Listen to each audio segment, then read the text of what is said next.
Welcome, powerful director Harish Garu.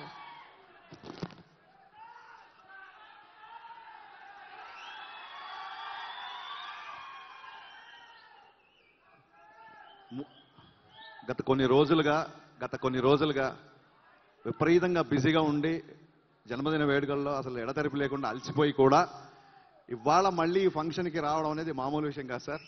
ఈ ఫంక్షన్కి వచ్చి మీరు బ్లెస్ చేసినందుకు మెగాస్టార్ గారికి నా పాదాభివందనాలు మొదటిసారి. Thank you so much sir, thank you so much. ఇకపోతే నిజంగా చెప్తాను, ఈ ఫంక్షన్లో ఇవాళ ఇంత ఎనర్జీ ఉంటుందని అనుకోలేదు. ఈ ఎనర్జీకి reason one and only mega fans, all mega ఫ్యాన్స్కి thank you so much, thanks a lot. అలాగే బండ్ల గణేష్ ఫ్యాన్స్ గారు కూడా థ్యాంక్ యూ.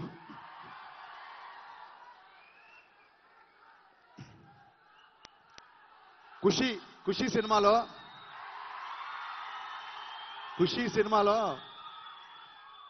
కళ్యాణ్ గారు అడుగుతారు, నీకు ఎవరంటే ఇష్టం అన్నప్పుడు భూమిక చిరంజీవి అనగానే ఆ నెక్స్ట్ డైలాగ్ వినపడలేదు ఒక 2 నిమిషాల వరకు. ఆ తర్వాత ఆయన వాక్ చేస్తూ ఆ డైలాగ్ వినపడగానే ఆగిపోతారు కళ్యాణ్ గారు కూడా. నెక్స్ట్ డైలాగ్ వినపడలేదు, రిపీట్ ఆడియన్స్కి ఆ డైలాగ్ అర్థమైంది. మేము మళ్ళీ ఆ డైలాగ్ గురించి చాలాసార్లు చూసాం. అప్పుడు కళ్యాణ్ గారు ఏమంటారంటే, అమ్మ నాన్న చిరంజీవి కామన్గా తెలుగు వాళ్ళందరికీ ఇష్టమే, ఇంకేమన్నా చెప్పు అంటారు. నిజం సార్, గత కొన్ని దశాబ్దాలుగా అమ్మ నాన్న చిరంజీవి ఎప్పటికీ బోర్ కొట్టరు. మేము అందరం మిమ్మల్ని గుండెలో పెట్టుకున్నాం and this is the fact. Thank you so much. అంటే ఈ సినిమాలో ఒక సాంగ్ రీమిక్స్ చేద్దాం అనుకున్నప్పుడు ఏ సాంగ్ చేయాలో నాకు అర్థం కాలేదు.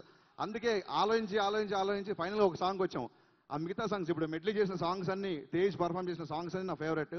ఇవి కాకుండా ఇంకా కొన్ని వందల పాటలు రీమిక్స్ చేయాలంటే చాలా డిస్టర్బ్ అయిపోయాం, అసలు ఏ సాంగ్ చేయాలో తెలియదు. సో ఫైనల్గా ఆ సాంగ్ నేను రాజు గారు ఆ సాంగ్ అనుకొని చేసాం. థ్యాంక్ యూ సో మచ్ కోటి గారు వచ్చారు, రాజు గారు వాళ్ళు రాలేకపోయారు. అండ్ లిరిసిస్ట్ భువన్ చంద్ర గారికి మాకు ఈ సాంగ్ మా సినిమాలో పెట్టడానికి అవకాశం ఇచ్చిన మీకు మనస్ఫూర్తిగా నా ధన్యవాదాలు తెలుపుకుంటున్నాను. Thank you so much sir. చాలా మంది అంటున్నారు నేను తేజ్ని నేను చిరంజీవి గారిలాగా చూపించడమో లేకుంటే కళ్యాణ్ గారిలాగా చూపించడానికి ఎక్స్ట్రా కేర్ ఏమన్నా తీసుకున్నారా అని. బట్ సీరియస్గా చెప్తాను, నేను ఎప్పుడైనా హీరోని బాగా చూపించాలనుకుంటాను, కానీ ప్రత్యేకంగా చిరంజీవి గారిలా చూపించడానికి కానీ కళ్యాణ్ గారిలా చూపించడానికి ఏ కేరు తీసుకోలేదు. ఎందుకంటే అతను అలాగే ఉన్నాడు, నేను కొత్తగా చూపించాల్సిన అవసరం లేదు. Is like that. అంటే ఇది అలా కనబడుతున్నాడు మీకు అందరికంటే ఈజ్ లైక్ దట్. మేము కొత్తగా చేసింది ఏం లేదు. మానవ పోలికలు మేనలుడికి రావడం అనేది అది జీన్స్, సైన్స్. దానికి మా అమ్మ కూడా నన్ను చూస్తే ఎప్పుడు మురిసిపోతుంటుంది, అరే నువ్వు మా అన్నయ్యలా ఉన్నావు అంటది. కానీ మరి మా మావయ్య మెగాస్టార్ కావాలంటే ఎవరికి తెలియదు.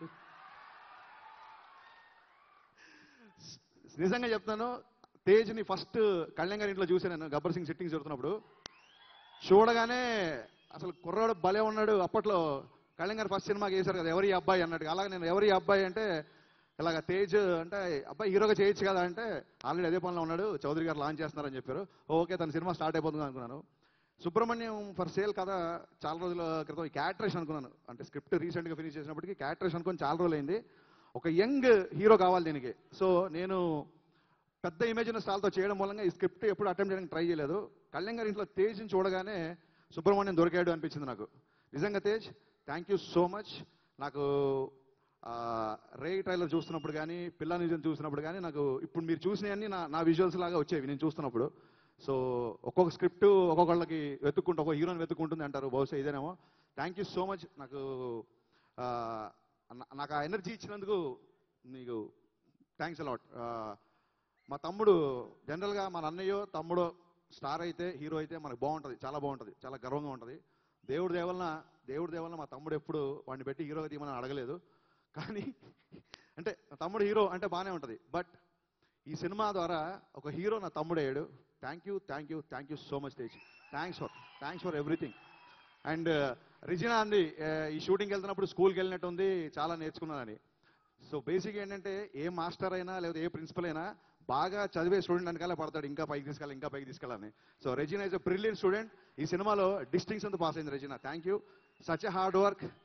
మీరు ఇందాక చూశారు గ్రాండ్ క్యానియన్లో గోవా సాంగ్ తీస్తున్నప్పుడు అక్కడ లొకేషన్ 5 to 7 మాత్రమే మార్నింగ్ పర్మిషన్ ఇచ్చారు. ఎందుకంటే 7 o'clock వాళ్ళకి విజిటర్స్ వస్తారు.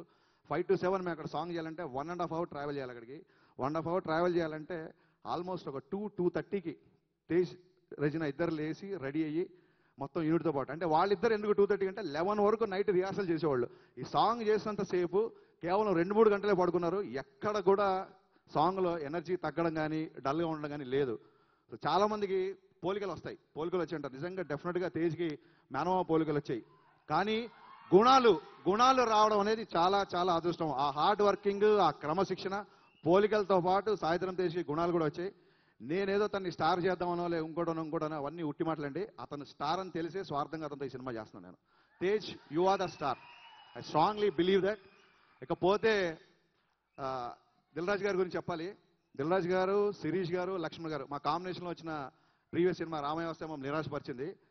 జనరల్గా ఒక సినిమా నిరాశపరిచిన తర్వాత హీరోకి ప్రొడ్యూసర్కి మధ్య ఆ రిలేషన్స్ కొంచెం సెన్సిటివ్గా ఉంటాయి.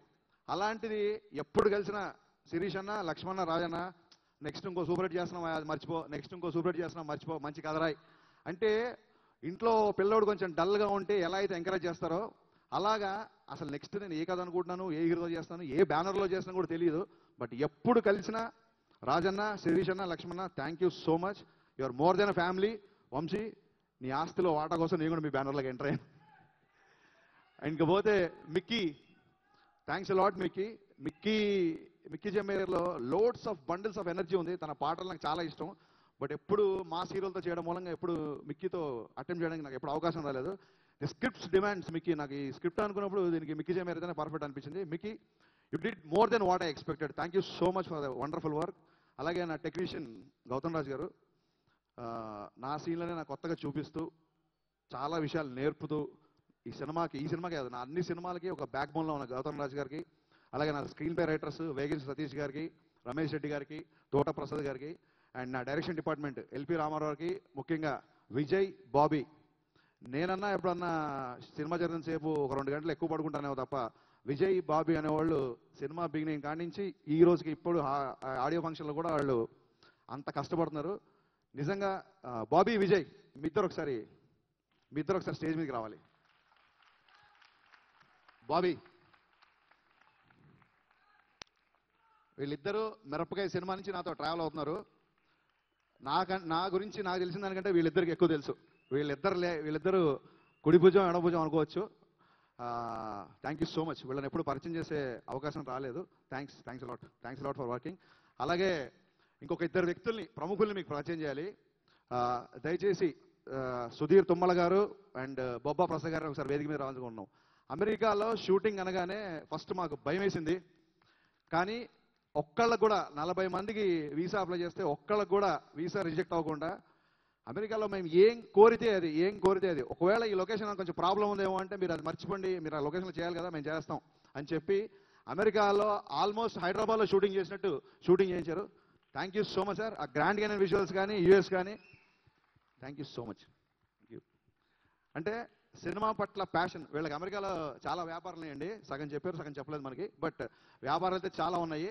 బట్ ఎందుకు సినిమా లైన్ ప్రొడ్యూసర్కి ఎందుకున్నారంటే వీళ్ళకి సినిమా పిచ్చి. ఎప్పుడు చూసినా యూట్యూబ్లో వీడియోస్, ఆ కామెడీ డైలాగులు ఎప్పుడు చెప్తూ ఉంటారు. సార్ మీ సినిమా ఎలా ఉంటుంది, ఆ సినిమా ఎలా ఉంటుంది, ఈ సినిమా ఎలా ఉంటుంది, ప్రమాణంగా డైలాగులు చెప్పడం. విపరీతమైన సినిమా ప్యాషన్ పీపుల్. అంటే ఒక లైన్ ప్రొడ్యూసర్స్ ఇంత ప్యాషనేట్ సినిమా పర్సన్స్ చూడడం నాకు ఇదే మొదలు. థ్యాంక్ యూ ఫర్ ఎవ్రీథింగ్ అండి. Thank you so much. ఇకపోతే నా ఫస్ట్ బ్లాక్ బాస్టర్ ఇచ్చిన నా కెమెరామెన్ రామ్ ప్రసాద్ గారు. సార్ నిజంగా మీకు చేతులు అయితే దండం పెడుతున్నాను. చాలా మంది నేనేదో స్పీడ్ అంటారు. నేను స్పీడ్గా తీయడం కాదు సార్, మీరు చాలా స్పీడ్గా తీస్తారు. మీ స్పీడ్ని అందుకూడా నాకు కష్టం అయిపోయింది. రామప్రసాద్ గారు ఫస్ట్ నాకు సూపర్ హిట్ ఇచ్చారు. ఆ తర్వాత మళ్ళీ మీతో ఈ సినిమా పనిచేయడం చాలా చాలా చాలా బాగుంది. నేను అనుకున్న దానికంటే బెటర్గా నా సినిమాని చూపించారు. మీకు ఎప్పటికీ రుణపడి ఉంటాను sir. Thank you so much. అలాగే నాకు కొత్తగా పరిచయమైన మా ఆర్ట్ డైరెక్టర్ రామకృష్ణ గారు. Thanks lot. Thank you Ramakrishna. మీరు, మీ వైఫ్, వాళ్ళ వైఫ్ కూడా తన అసిస్టెంట్, చాలా కష్టపడ్డారు ఈ సినిమాకి. అండ్ ఆర్టిస్టులందరికీ డెఫినెట్గా అప్రిషియేషన్ వస్తుంది. అందరి పేరు చెప్పలేను. రావు రమేష్ గారు థ్యాంక్ యూ. మీ క్యారెక్టర్ నేను బాగా ఇష్టపడి రాసిన క్యారెక్టర్. నరేష్ గారు థ్యాంక్స్ లాట్ ఫర్ యాక్సెప్టింగ్. చిన్న క్యారెక్టర్ అయిన ప్రగతి గారు, సురేఖవాణి గారు, రూప గారు, అనిత గారు, అందరికీ ఈ సినిమాలో పనిచేసిన టెక్నీషియన్లకి, ఆర్టిస్టులకి అందరికీ మనస్ఫూర్తిగా నా కృతజ్ఞతలు చెప్పుకుంటూ వన్స్ అగైన్ నాకు పునర్జన్మ ఇచ్చిన, సినిమా పరంగా ఇచ్చిన రవితేజ గారు, అలాగే డైరెక్టర్గా నా స్థాయిని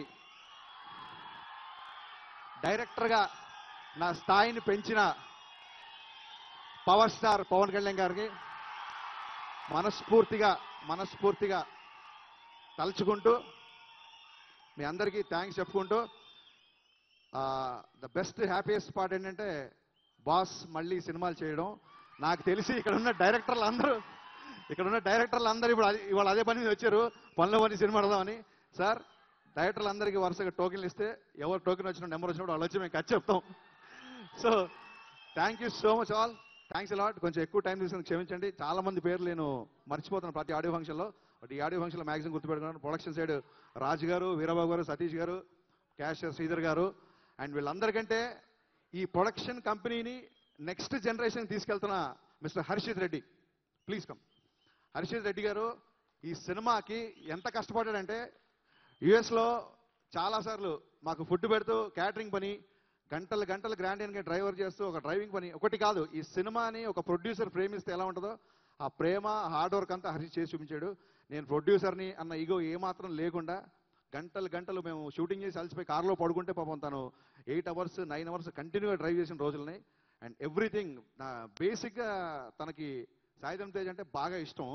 అదే అడ్వాంటేజ్ తీసుకొని నేను రాజు గారిని ఈ సినిమాకి హర్షిత్ ఉండాలని చెప్పాను, అది వర్కౌట్ అయింది. Thank you so much.